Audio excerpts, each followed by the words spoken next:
Charlie, merci de me recevoir dans le showroom des Ateliers du Bois à La Ferté-Alais. Avec plaisir. Aujourd'hui, on va parler d'un sujet important qui est comment bien choisir une porte d'entrée. On sait que c'est un produit hyper technique, donc l'aspect design, on va en parler, est vraiment primordial, mais il y a aussi des choses à savoir en termes de sécurité et d'isolation. Donc j'ai besoin de toi pour essayer d'en apprendre un peu plus là-dessus. Pour éclaircir un petit peu la chose. Voilà, pour vraiment bien choisir. Au niveau des portes d'entrée, les grandes lignes sont, comme tu viens de le dire à l'instant, le design surtout. C'est très important, il faut se faire plaisir avec sa porte d'entrée. C'est par là que vous allez accueillir vos invités, vous allez sortir tous les matins, rentrer tous les soirs. C'est un lieu qui est vraiment important sur la maison.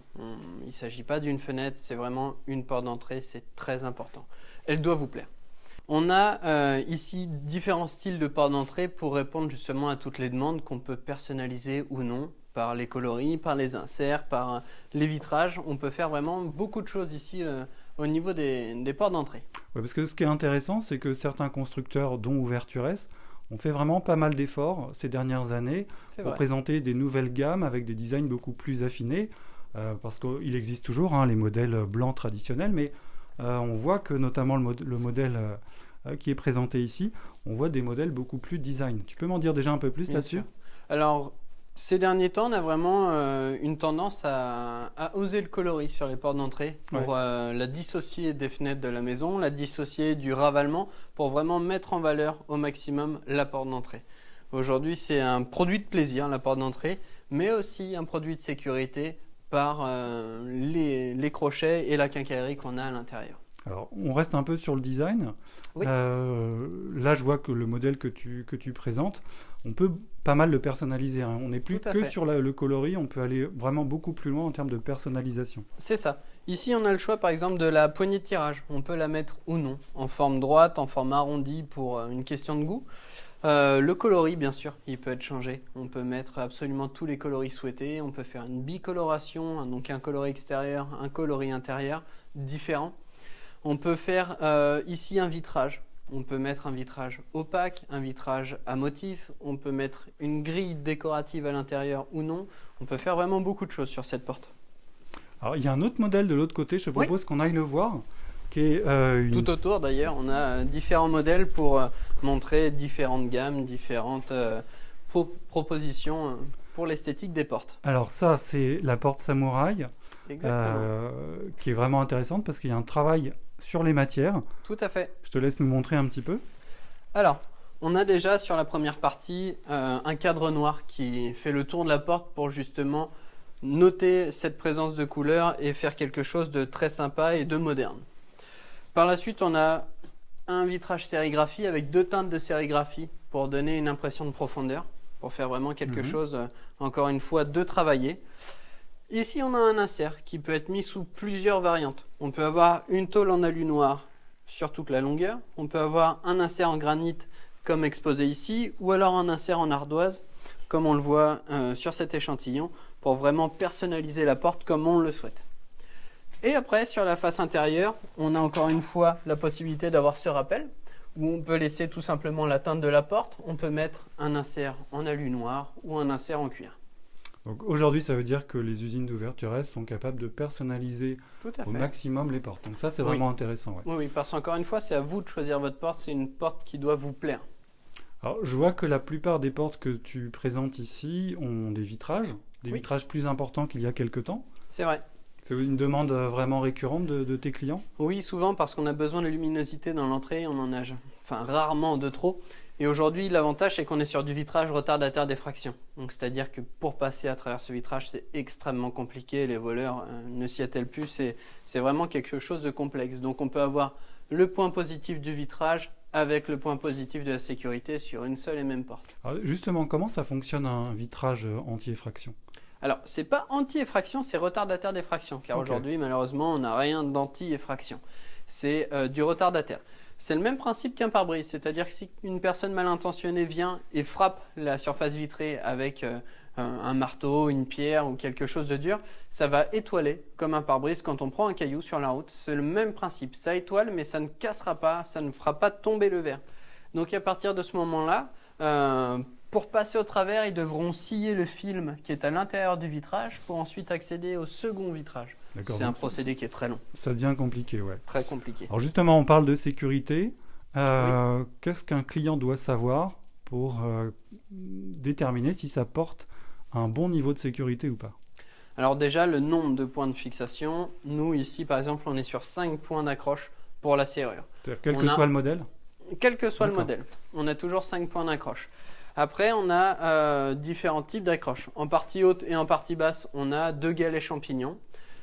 En intermédiaire ici, on a 2 crochets de relevage qui viennent se situer vraiment à l'intérieur du bâti pour fixer la porte sur le bâti pour plus que ça ne puisse bouger. Et donc un crochet de relevage à cette hauteur ici, un autre crochet de relevage à cette hauteur là, et ici au niveau du tour de clé, on a un gros pénétrant qui vient solidifier le tout. Très bien. On va parler d'isolation. Je pense Oui. que c'est un sujet important pour les gens, l'isolation Exactement. thermique, mais aussi l'isolation phonique. Tout à fait. Comment on sait si on est face à une porte bien isolée ou pas? Alors, il faut voir une coupe. Je vais vous en chercher une tout de suite. Alors, nous avons ici par exemple la coupe de cette porte-là, qui est affichée juste ici.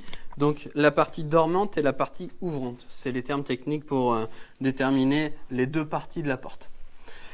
On a du coup sur la partie dormante de l'aluminium bien évidemment en extérieur et en intérieur. Et au milieu, une rupture de pont thermique pour faire une isolation déjà sur la partie fixe qui va rester le long de votre mur. Très bien.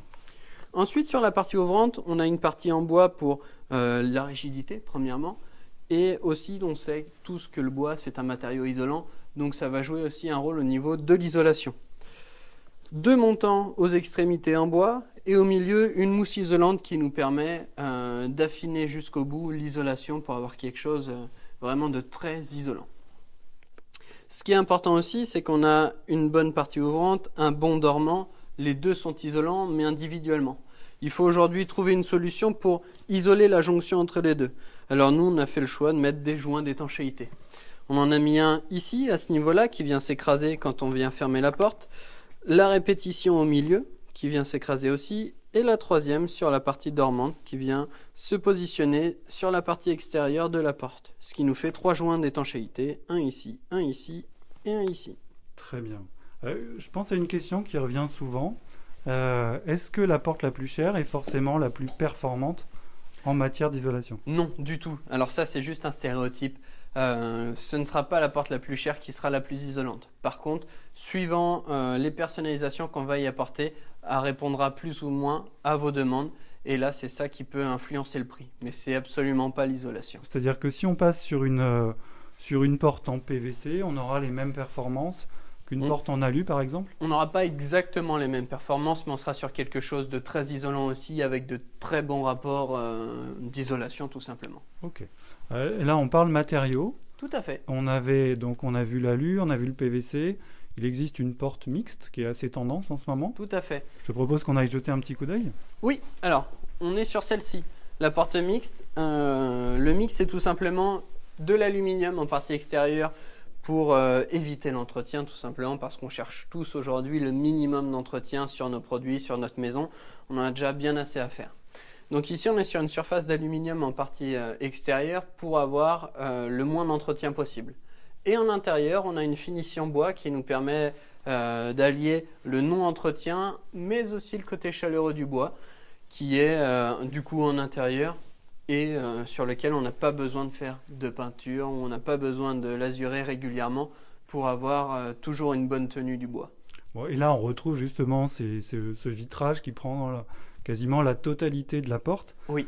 Ça, c'est aussi rendu possible par la rigidité des portes. La rigidité des portes, la rigidité du vitrage qui est aussi très importante parce que forcément ici on voit qu'on a une belle surface vitrée.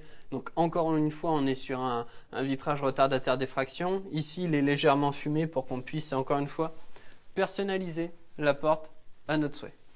Un petit mot sur le budget. Donc oui. Comment se positionne l'aluminium par rapport au mixte et par rapport au PVC? Alors, l'aluminium et le mixte bois-aluminium, on est à peu près similairement sur des budgets très rapprochants. Et le PVC, on sera moins onéreux. On sera moins onéreux pourquoi? Parce qu'on a moins de combinaisons possibles au niveau des couleurs, au niveau des esthétiques. On est plus limité. Donc, il faut vraiment passer ici pour voir ce qui peut vous plaire, ce qui est susceptible de répondre à vos demandes pour avoir au final la bonne porte. D'accord, donc pour résumer, on va privilégier l'esthétique. C'est un peu l'esthétique qui va déterminer si je suis en PVC ou si je suis plutôt en aluminium ou en mixte. Exactement. Bois et aluminium. Ok. Aux ateliers du bois, vous avez fait le choix d'Ouvertures. Oui. Qui est un fabricant français. Tu peux m'en dire un peu plus? Alors, on a fait le choix de ce fabricant tout simplement parce que déjà, faut le dire, les portes sont belles. Elles sont très, très, très jolies. On a beaucoup de configurations possibles pour personnaliser nos portes. Et avant tout, c'est un fabricant français. Un fabricant français qui est situé pas très loin de l'atelier. On est à plus ou moins 300 km. Donc déjà pour les soucis d'approvisionnement, c'est quelque chose qui est très important. Et en plus, ça fait vivre l'économie française, c'est important. Un dernier mot, Charlie, pour conclure sur la pose, parce qu'on a parlé des qualités intrinsèques de chacune des portes, mais je pense que la pose est aussi importante que la porte. Elle est très importante, pourquoi? Parce qu'une bonne porte, c'est top, mais une bonne porte bien posée, c'est encore mieux. Tout simplement parce qu'une bonne porte bien posée, ça va vous permettre une vraie sécurité supplémentaire, ça va vous permettre une vraie étanchéité. Et si jamais il pleut, il ne faut pas bien évidemment que l'eau puisse rentrer au sein de votre maison. Donc on a tout un système de joints d'étanchéité, de mise en fonction de la porte, de réglage à faire au moment de la pose. Et c'est d'ailleurs pour ça aussi qu'on a choisi de faire travailler nos propres équipes. On ne sous-traite pas la pose, on a nos poseurs qui sont salariés de l'entreprise et qui sont habitués, qui posent des dizaines et des dizaines de portes par mois. Et justement, pour eux, c'est une facilité d'avoir toujours les mêmes produits à poser. Je te remercie beaucoup, Charlie. Merci à toi. Si les gens ont des questions, ils peuvent te joindre facilement. Exactement. Alors, vous appelez soit à l'atelier, les filles vont prendre rendez-vous pour qu'on se rencontre à votre domicile pour faire une étude de quel type de porte, de ce qui serait susceptible de vous plaire et surtout susceptible de répondre à vos demandes. Et ensuite, on se reverra avec grand plaisir à l'atelier pour voir en réel les portes à quoi elles correspondent. Eh bien, merci beaucoup. Merci à toi.